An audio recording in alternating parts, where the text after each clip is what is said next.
Back in open session. Item 49, discussion and action on recommendation of Civil Service Commission regarding Hammond Avalos.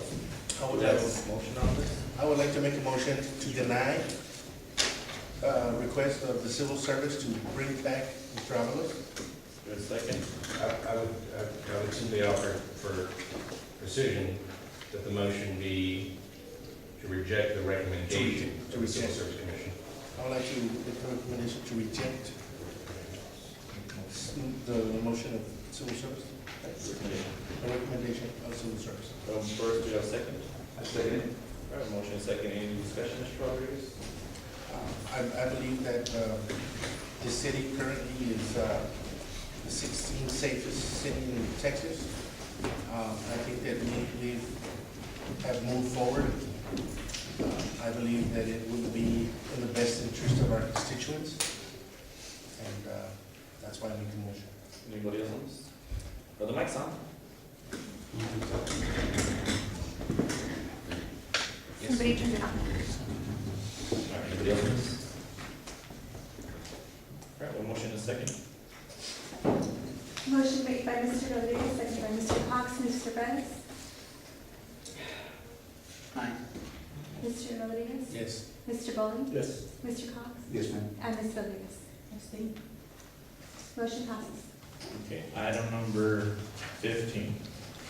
Introduction, first reading, and calling for a public hearing of ordinance 320, amendment number 2, an ordinance of the city of Socorro establishing procedures and rules for city council meetings and agendas as provided by section 3.08 of the Socorro City Charter, and establishing procedures and rules for conduct of the Socorro City Council and all city Socorro boards and commissions, and repealing ordinance number 3.304, amendment number 1, and ordinance 280, amendment number 1. Okay.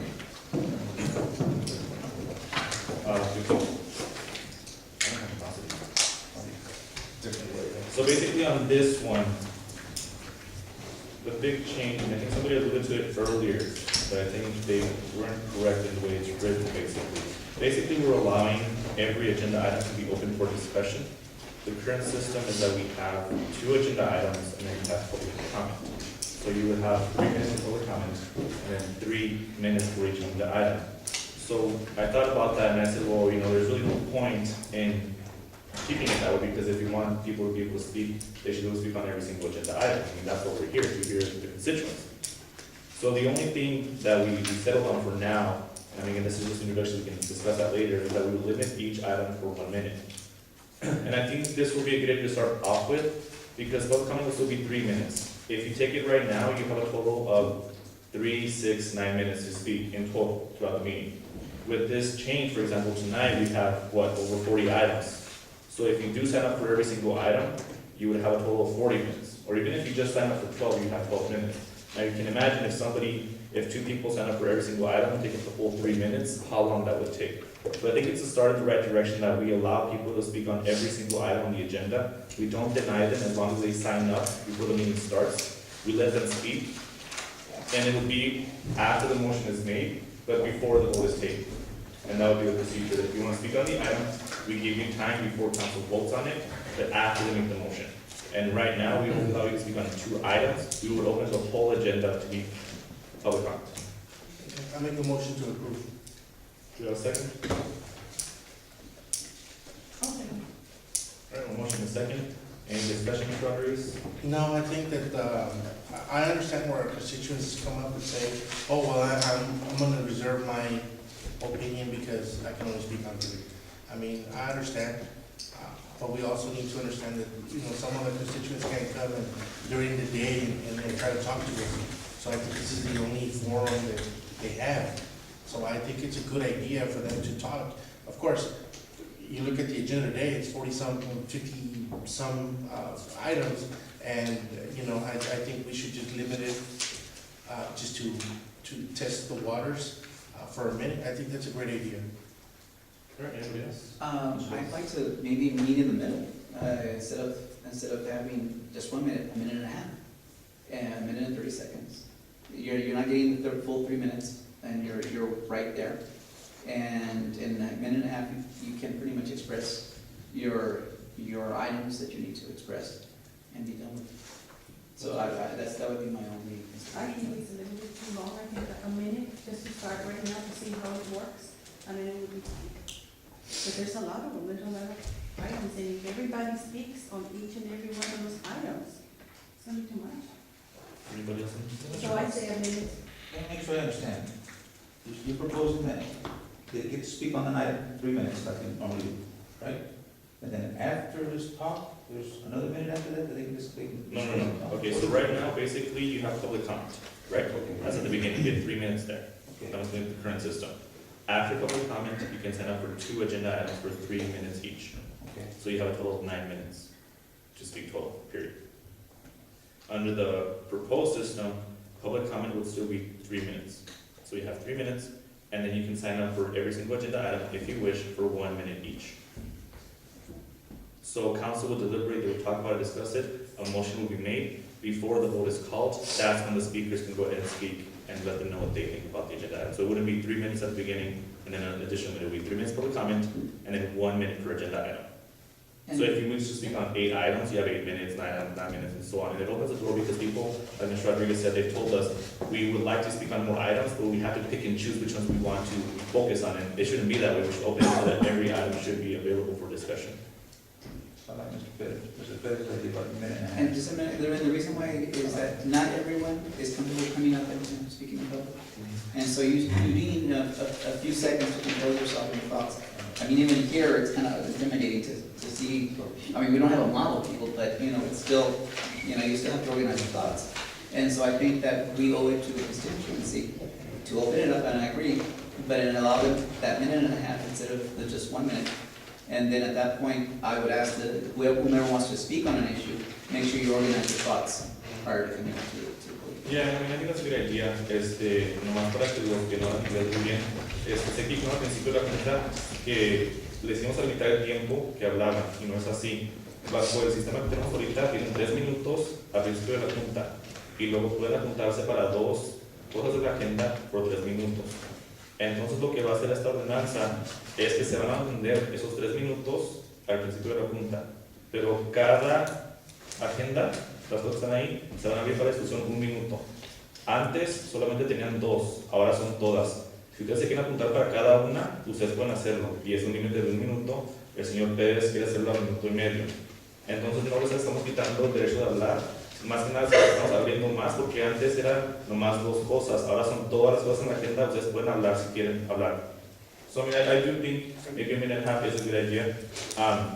Something else that I wanted to do this for is because people usually, they want to speak, and we need to understand that we have to sign up to speak. We can't demand to speak and stand up or raise our hands. Like, you have an opportunity to sign up, and we're making that opportunity broader by signing up for every single agenda item. You've got to show up, sign up, and you get a chance to speak.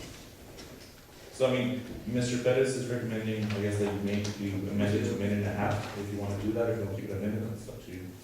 I'll amend mine, and do a minute and a half.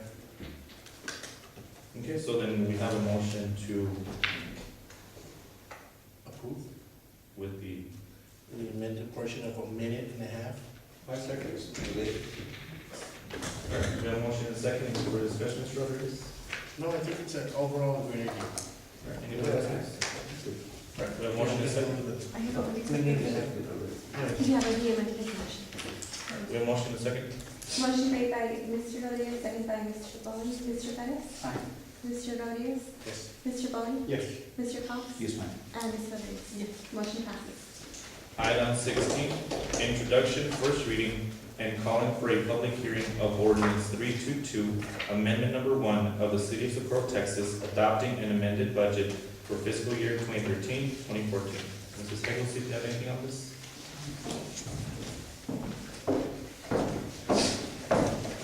Good evening, Mayor we're trying to amend the budget to include 2 police officers, 1 property evidence officer, and 2 code enforcers in the planning and zoning departments for a total of $231,944. And in addition, we want to allocate funds to spend local law enforcement funds for $50,000. Any questions, Ms. Harrison? No. I make a motion to approve. There are a motion and a second. Any discussion, Mr. Rodriguez? No, we did the charter change, so the charter, so we need to make this change as well. All right, we have a motion and a second. Motion made by Mr. Rodriguez, second by Ms. Rodriguez. Mr. Perez? Aye. Mr. Rodriguez? Aye. Mr. Bowman? Mr. Cox? Yes, ma'am. And Ms. Rodriguez? Yes. Motion passes. Item 17, introduction, first reading, and calling for a public hearing of ordinance 324, an ordinance designating transportation reinvestment zone number 1 for the city of Socorro, Texas, describing the boundaries of the zone, providing for an effective date and a termination date for the zone, naming the zone transportation reinvestment zone number 1, city of Socorro, Texas, establishing a tax increment fund for the zone, and containing other provisions related thereto. Okay, do you have a motion on this? Make a motion to approve. We have a motion and a second. Any discussion, Mr. Rodriguez? No. Anybody else, Mrs. Rodriguez? We have a motion and a second. Motion made by Mr. Rodriguez, second by Ms. Rodriguez. Mr. Perez? Aye. Mr. Rodriguez? Mr. Bowman? Aye. Mr. Cox? Yes, ma'am. And Ms. Rodriguez? Aye. Motion passes. Okay, and then this next item is directly related to this one. Number 18, discussion and action to establish the date and time for the December 2013 meeting of the Socorro City Council. Now, since we approved item 17, we have to wait 30 days after to call the second public hearing. Right, Jim? So technically, we have 1 meeting in December, and the first Thursday of the month would be the 5th. Now, because it's not 30 days after today, we can either go ahead and have the meeting, the regular meeting on the 5th, and we can call a special meeting the next week to have the second hearing, or we can just have regular meeting the week of the 9th to the 13th. So I mean, it's up to you, if you want to have a regular meeting, followed by a special meeting for the TRZ, or if you just want to do both of them at the same time. Both of them at the same time. Consolidate meetings. Yes. Both of them at the same time. Yeah. No, that's fine. Once we have this first meeting, and then, because, I mean, we're gonna be on one only meeting in December, like, we're gonna call a special meeting. Let's consolidate. Let's just So we'll consolidate. get you all. You said between the 9th and the 13th? Yes. Is that what you said? Yes. Right. Keep it on Thursday. First, the 12th. The 12th. 12th. So the meeting for December will be on December 12th. Do you have anything to add? Yes, so I make a motion to I make a approve. motion. I make a motion to, for a meeting for December, so it will be The 12th. 12th. the 12th of December, on a Thursday. Second motion. Yes, regular meeting. All right, well, motion is second. Any discussion, Mr. Rodriguez? Mr. Rodriguez? No. Anybody else? Motion made by Ms. Rodriguez, second by Mr. Rodriguez. Mr. Perez? Aye. Mr. Rodriguez? Aye. Mr. Bowman? Aye. Mr. Cox? Yes, ma'am. And Ms. Rodriguez? Aye. Motion passes. Can you do a little faster and not too fast, eyes are all around. Item number 19, discussion and action on status of N1 property business previously known as Sierra Mills, located at 266 Horizon Boulevard. Mr. Cox. I put this item on the agenda because of the issues with this area, this place here at 266 Horizon, which is right there by the railroad tracks, it's the Sierra Meadows. And it is now closed, and the sign up there that says for lease or for sale, I think they took the for sale sign down pretty recently. The owner of the property, when I was investigating it way back, is a gentleman who owns a lot of malls and stuff, I can't remember his name, I couldn't find his name in my stuff. He owns a lot of malls on the west side, and lives on the west side of town. But in the meantime, this place is closed down now, and I know that it's grandfathered under the M1 status, I know that it's grandfathered there. But since it's, the only thing they can do with it now is just create another junkyard there, pretty much. The land is pretty much contaminated. And I was looking for maybe some options as to what we can do to not allow another junkyard in there, because for one thing, it was promised, back when we were in council, it was promised that they would put up a fence along the residence area, backyard, so that they would not be, overlapping into their area with the trash and the odor and all that other stuff. And that was never done. And as it is now, I guess they're still probably working to clean it up, but I don't know how it's going on and what they're doing about it. But I brought it up because I'm gonna ask the city manager that he look into the availability of that land. Another option would be, because there's office space there and there's sheds there for mechanicing and working on stuff that maybe, and it's just a big maybe, that maybe we could purchase that for the city, for our fleets, and for our truck, and for our equipment, because of the backyard from that gentleman. I don't know if that's available or not. I did have a for sale sign on there, and now there's a for lease sign on there now, so the for sale sign is gone, so I don't know.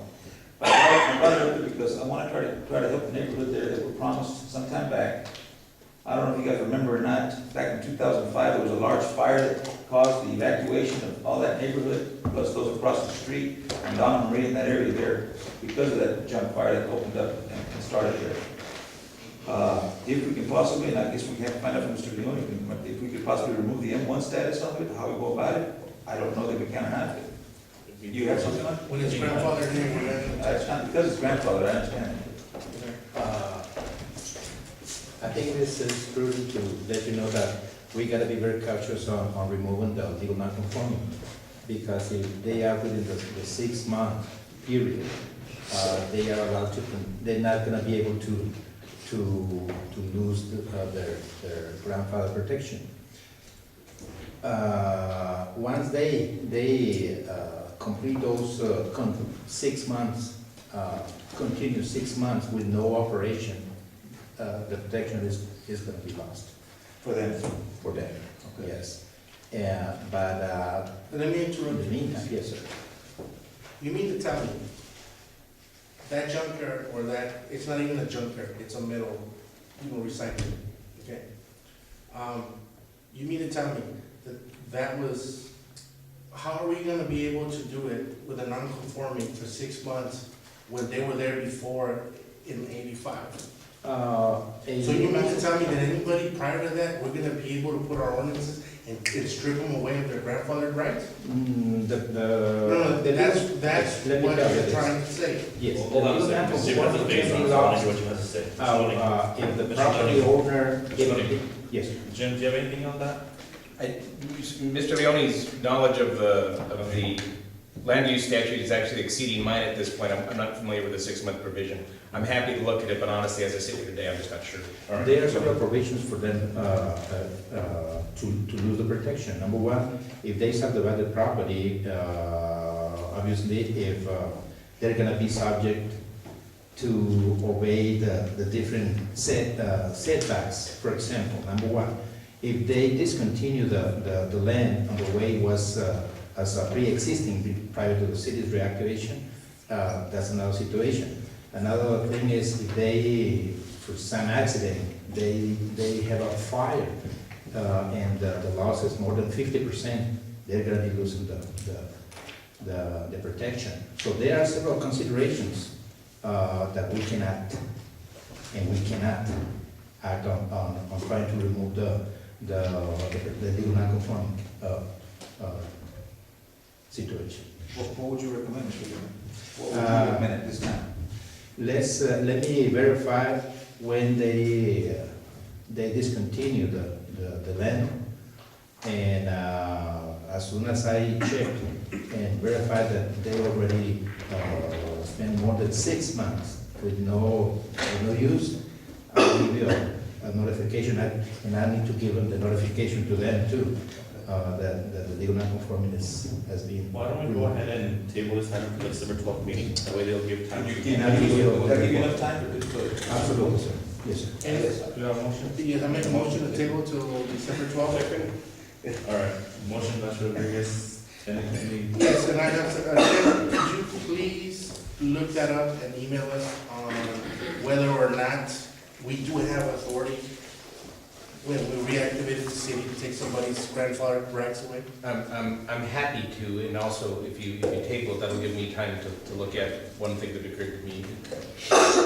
If you assume what Mr. Leone said, described as the law, that termination, the cessation of operations loses your, starts the 6-month period, you lose your grandfather clause. I had a question, your grandfather status, I have a question about whether or not maybe closing the door triggers that period if the metals that you're talking about are still there. So I'm not sure, factually, I'm not sure what the answer to it is. Yes, We'll find ordinance out. 76, 1A, section 4 is the one who handles the discontinuance of legal Of nonconformity. what, of Texas or ours? Ours. Okay, well, not about ours, because he's grandfathered in before we started our own ordinances.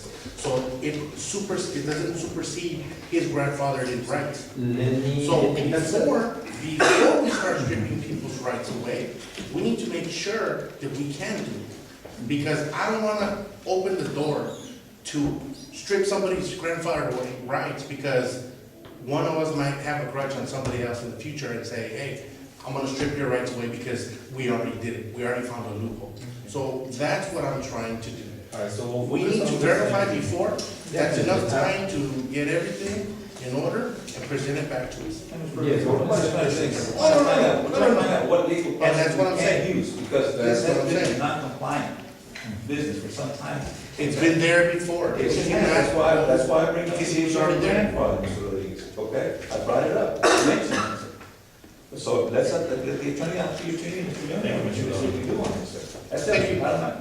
All right, so we have motion and a second, no further discussion. Motion made by Mr. Rodriguez, second by Mr. Bowman to table until December 12th. Mr. Bettis? Mr. Rodriguez? Yes. Mr. Bowman? Mr. Cox? Yes, ma'am. And Ms. Rodriguez? Yes. Motion passes. Okay, at this time, I recommend that we go out to 29, just because they've been here for a while now, they can go ahead and make a presentation. That's the appropriate time, right? Okay, I want to make a motion to go to item 29. and I move it second up. the motion. Is that the correct item for the presentation, or? They were just for the job descriptions. Oh, so which one's the one that they're gonna present on? No, don't we have which by the code enforcers to talk about? No, they were gonna do a presentation. What item number were you? I don't recall the number. Oh, 42? 122. Oh, Okay. 22. No, yeah, okay, let's go 22 then. yes. That's mine. Why are you moving mine for this? Because you already. No, just because she would like to present, she has an issue with that. So we don't like, let's So go ahead. it's not item 29? No, 22. Okay, then, let me rephrase that. I want to make a motion to move right now to item 22, so we can discuss that. I second the motion. All right, motion is second. Mr. Bettis? Aye. Mr. Rodriguez? Aye. Mr. Bowman? Aye. Mr. Cox? Yes, ma'am. And Ms. Rodriguez? Yes. Motion passes.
I'm gonna do a stall, something. No, doesn't matter, you can carry on. Can I go ahead? Yeah. Okay, good evening. My name is Officer Linda Vera. I'm one of the code enforcement officers for the city of Socorro, and I was requested to do a presentation on some of the issues dealing with code enforcement. The purpose of code enforcement is to establish and maintain a standard of quality of life for all citizens by providing quality inspections and bringing about improvements and rehabilitation to the neighborhoods and communities that are served. Issues that are dealt with include health, environmental, community safety, dangerous buildings, fire, and crime incidents. The city of Socorro currently has 2 code enforcement officers or peace officers for the Socorro Police Department who enforce city ordinances as their primary function and also serve their duties as peace officers who can write citations, investigate crimes, and make arrests. We work with the Planning and Zoning Department, which includes Mr. Leone, who's the department head, planning clerks, Myrna Workman and Erica Guerrero, planning technician Joe Terrazas, building and plumbing inspector Gerardo Rochelle, and building inspector Rudy Serafin. We work together as a team to deal with these issues. Now, I need you to pay particular attention to this definition of what code enforcement is. It's the inspection, improvement, and rehabilitation of environmental hazards in public and private premises by determining the presence of fire or health hazards, nuisance violations, unsafe building conditions, and violations of any fire, health, or building regulation, statute, or ordinance. We get the provisions for the regulations of how we do our job through the Occupational Code, Chapter 1952, as well as the Texas Administrative Code, Title 25, Part 1, Chapter 140, Chapter D.